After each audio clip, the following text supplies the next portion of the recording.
As it hot, Simon Ekpa speak again. Nothing can stop Biafra independence. Biafra Prime Minister Simon Ekpa vows.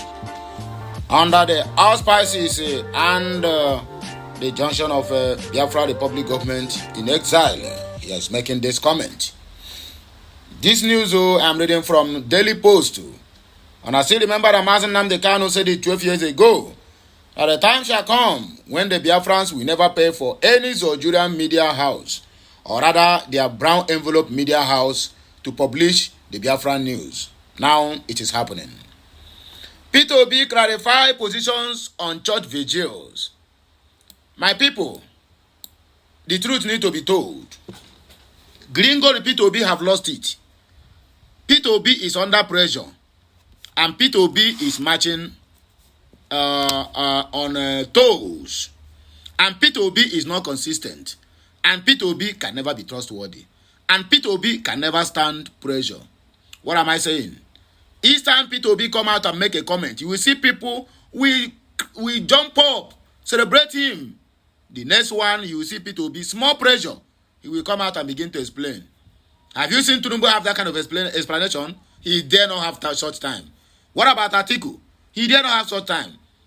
Not that those people don't have the interest of the people they are leading at heart, or maybe not. But what makes one a true leader is when you say something, you stand by your words.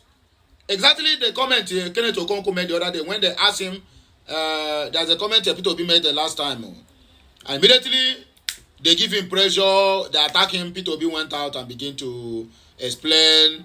And they tell him, we're going to explain until you get tired. Peter Obi have come out again. He made a vital point on a one bunch podcast, which everybody was even celebrating. Even that the free said he was about to applaud Peter Obi to stand for him, and said he really hit the nail on the head about the night vigils and dismantling of churches and the political gladiators. That the free said before he woke up, Peter Obi have already changed his mind. Peter Obi have already begun to explain. And he said, he made one comment, and that's the comment of everybody have been making. That is the reason why he never voted for Peter Obi. Not that Peter Obi is not good, but Peter Obi can never stand the pressure. That Peter Obi can not have that sportsmanship as a leader to stand and make decisions and stand on that decisions. You see the point? Peter Obi have lost it all. Peter Obi now don't have word of his own. He's now been, in fact, he's now a pushover. Nigeria don't happen to him. Video. Peter Obi said, I won't leave my wife even if she cheats on me. Peter Obi clarifies. Abi your wife don't they do kurukere waka? Na Calabar woman they marry you. Don't me talk amo. Na then talk say you marry Calabar. Your only tested economic policy is national prayer. Atiku mocks Tinubu. Tinubu will call people to come and gather for prayer while the national grid collapse. Tinubu will call for prayers while 123 minors are being arraigned and detained in Kuje prison. Kuje prison for that matter. Tinubu will call for prayers. When Tinubu was sanctioning, or rather approving 160 million and 210 million SUVs for the House of Rep members, Tinubu never called for prayers. Tinubu approved 25 billion naira for refurbish Vice President Kashim Shettima's villa in Abuja. Tinubu never called for prayers. Tinubu buy an old jet that's even going for retirement for $150 million, which is about 170 billion naira. Tinubu never called for any prayers. Tinubu buy yacht. He never called for any prayers. Tinubu buy another toy, which is an Escalado, as part of his official car. Tinubu never called for prayers. Tinubu changed the national anthem. He never called for prayers. Now, the hardship he created, he's calling for prayers. Do you think God is a mumu man? Do you think God have time for this kind of prayers?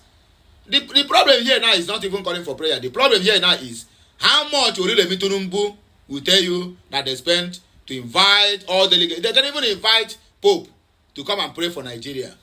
Whether na prayers, China take day where they day today. Or na prayers, make Japan day 2050. Now we are 2024. Japan and the China don't reach 2050. I weep for this nonsense country. Anyway, my people, now here we go to start our news. I beg, like, share, comment, and make sure you subscribe to my channel for more interesting videos coming your way. I still remain Amandia Neze. The Simon Ekpa led Biafra Republic government in exile has said that nothing on earth can stop the actualization of Biafra independence. Ekpa, known as the Prime Minister of Brgie, disclosed this in a statement on Monday through his handle official. He was responding to a media report titled Biafra March Towards Independence Gains Momentum. According to him, the international recognition of Biafra agitation has shown the level of sacrifices by Brgie and all Biafrans nationwide. He added that the Biafra government, or rather Biafra Convention for November 29 and December 2nd, 2024, will solidify the declaration of Biafra independence. I feel fulfilled knowing that our Biafra aspiration is coming to life with international recognition everywhere. This is a testament to the sacrifice of Brgie and the resolve of every Biafran worldwide. Our coming convention will solidify Biafra independence. Biafra is here to stay. The Nigerian government cannot stop it. No forces on earth can prevent Biafra from happening, he claimed. Peter Obi, the original Mumu man, Nigeria have happened to you. And he clarified, sorrow, agony and pain. Peter Obi clarifies what he said. This one is on YouTube. I don't know how many minutes YouTube, but let me see how many minutes it is. 2 minutes. Of the Labour Party in the 2023 election, Peter Obi said his recent suggestion to YouTube. I want to use this medium to also disown whatever music that have been played on the background of this music. In fact, there's no any point playing it. Peter Obi have clarified. He have already said it. This is what he said. This is what is that. So playing this video now, we make this news now a copyright. So I don't want that. So let us move to another news. I want to leave my wife, even if I caught her cheating. Peter Obi, how far? The 2023 presidential candidate of the Labour Party, LP, Peter Gregory Obi, has said that he can never leave his wife, irrespective of what she does. The politician stated that as long as he lives, he will remain the husband of his wife.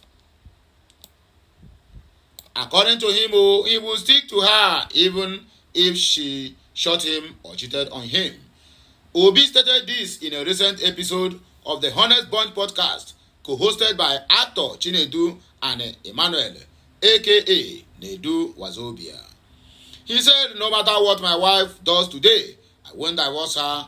I can't separate from her. I can never, even if she let her shoot me. As long as I'm alive, she is my wife. No matter what she does, I won't marry someone else. She is my wife. Whatever she likes, let her do, because what is she going to do that will offend me? What? According to Peter Obi, maybe have an extramarital affair. It is our business. It is not mine. They won't say two of us have an affair. They will say Peter Obi is a very good man who married a woman who is promiscuous, and that is it. Okay. And according to him, he said, you can't qualify me with the life of my wife or children. No, we have different lifestyles. Even if I'm traveling with my wife, people have seen it. Sometimes we are in the same plane, but in different classes. She is in business class and I am in economy, because that suits her and it doesn't conflict with my interest. Here is what Peter Obi said, according to the information here. No matter what my wife do today, I can't stop marrying her, and I can't separate with her.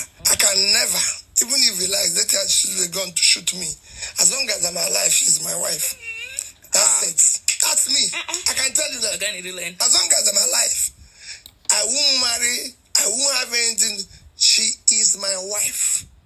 That is sealed. Finish. No matter what she does. No. Whatever she like, let her do. Because what is she going to do that will offend me? What? Maybe have an affair? It's our business. It's not to me. They will say two of us. They will say Peter Obi is a very good man who married a woman who is... That's it. Nobody can describe me. You can't quantify me with the life of my wife or my children. No. We have different lifestyle. You know, even if I'm traveling with my wife, people have seen it. People have seen my wife in business class. They've seen her in first class. I'm in different class, and we're in the same plane. Because that's what suits her. We don't quarrel with it. It suits him, and it doesn't conflict my interest. If I travel with her, people will see it. She's in business class. I'm in economy. It doesn't. No, it doesn't. It suits her. We're not quarreling with it.